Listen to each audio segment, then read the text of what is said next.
It seems actual reliance on God is not what some people want to hear these days, whether those people are religious or non-religious. To actually trust God's daily influence in the mind of many people is often taking things a little too far.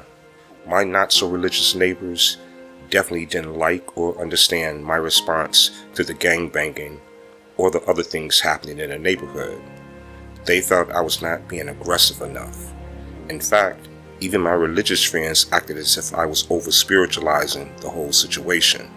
According to them, I was not using the common sense God had given me.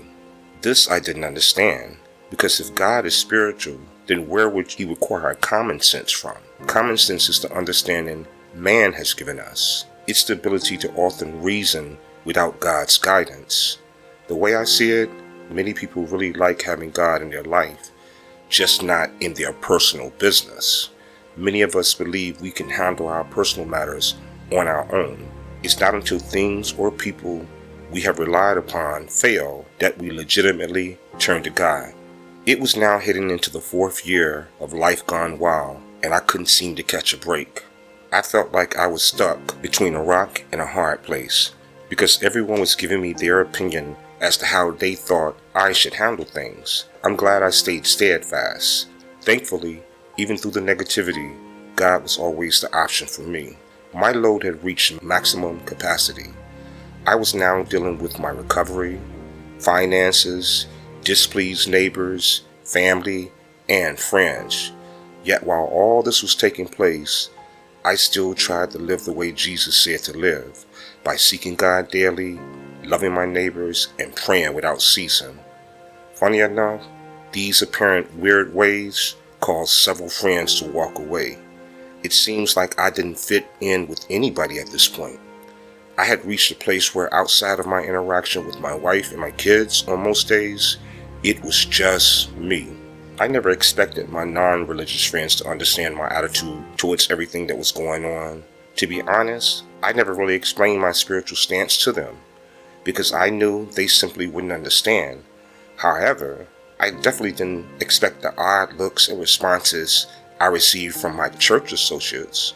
I guess because I was not going to church, but more so spending most of my days alone with God, this caused many things I said to be questioned or even debated. It didn't seem to matter how much time I was spending with my Father each day, nor did it matter that through my Father's grace, I had withstood countless dangerous situations and even overcame a near-fatal illness. To be honest, my personal spiritual progress seemed to matter very little, because in the eyes of the judgmental, I was an infidel in exile. Laugh out loud. I thank God for the spiritual focus, because on many days, I had my head buried so deep in spiritual studies and research that I didn't even overly concern myself with what other people were thinking. One of my biggest problems most of my life was being overly concerned with other people's opinion while trying to go forward. However, at this point, after all I had gone through, I was putting my reliance totally on my Father. Furthermore, I've come to find that in some of the most crucial situations, people are often not there anyway, just God our Father. In many situations I face, reliance on people is sometimes questionable, but the grace of God is undoubtedly proven. If you would have told me I would be alone for so many years, often with only a phone call from my sister, Devanya, on some days, I wouldn't have believed you. Especially because I came from a decent-sized family, and at one time was a well-connected part of the religious and social scene. Now, I was all alone.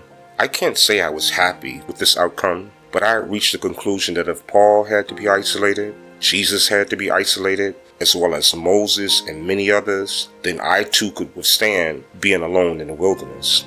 In fact, this is what made these individuals who they were, isolated time with our Father. Trust me, there is no other way you can ever come to truly know God or yourself unless you're willing to be alone sometimes. Isolation can be a way of choice, or in some situations, by force of circumstances. For some, isolation is unavoidable. All in all, I went into the wilderness experience and had to be alone with God. I maintained my stance through all the chaos, just me and my Father. I also came through and out of all my situations with my Father. I guess what I'm trying to say is that though I was left alone by many people, I was never really alone, thanks to my Father.